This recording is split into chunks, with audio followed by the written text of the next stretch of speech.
বিএনপির সাবেক chief whip ও চেয়ারপারসনের উপদেষ্টা জয়নুল আবদিন ফারুকের ওপর পুলিশি হামলার 14 বছর পার হয়ে গেলেও বিচার না পাওয়ার প্রতিবাদে জাতীয় প্রেস ক্লাবের সামনে প্রতিবাদ সভার আয়োজন করে জিয়াউর রহমান সমাজ কল্যাণ ফোরাম।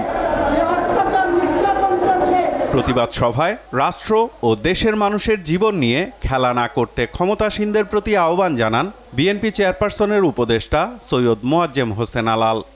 গণতন্ত্র, সাম্য, মানবিক মর্যাদা এবং সামাজিক ন্যায় বিচার সেই জায়গা থেকে যোজন যোজন মাইল দূরে রাষ্ট্রকে নিয়ে গেছে আওয়ামী লীগ। এদেরকে ঠেকাতে না পারলে, এদেরকে প্রতিহত করতে না পারলে বাংলাদেশের অস্তিত্ব বিপন্ন হয়ে যাবে। ভারতের সঙ্গে বৈরী সম্পর্ক আমরা কেউই চাই না, কিন্তু আমাদের নিজেদের স্বার্থ বিকিয়ে দিয়ে ভারতের ঋণ আজীবন বলে শোধ করতে হবে, এই নীতিতেও বাংলাদেশের মানুষ বিশ্বাস করে না। নাগরিক ঐক্যের সভাপতি মাহমুদুর রহমান মান্না বলেন, ক্ষমতা টিকিয়ে রাখতে দুর্নীতিবাজদের লালন করছে বর্তমান সরকার। ওই যে বলে না, চোরকে বলে চুরি করো আর গৃহস্থকে বলো ধরো, দুই দিকেই সহায়তা করে, দুই দিকেই সাপোর্ট দেয়, আর তারপরে বয়ান তৈরি করে কি করবেন, মানুষ খারাপ হয়ে গেছে। এরা তস্কর, দখলদার, জোর করে ক্ষমতা নিয়েছে, আর ক্ষমতা টিকে থাকবার জন্য পুলিশ, আর্মি সহ আইন শৃঙ্খলা বাহিনী, বিচার ব্যবস্থা সবাইকেই দুর্নীতিবাজ বানাবার চেষ্টা করছে। ভারতের সাথে করা সমঝোতা চুক্তির পরিণতি খারাপ হবে বলে দাবি করেন মান্না। আরে ট্রানজিট তো দেননি, করিডোর দিয়েছে। এই ট্রেন মাল ট্রেনও হতে পারে, এই মালগাড়ির মধ্যে কি থাকবে তা আমরা জানি না।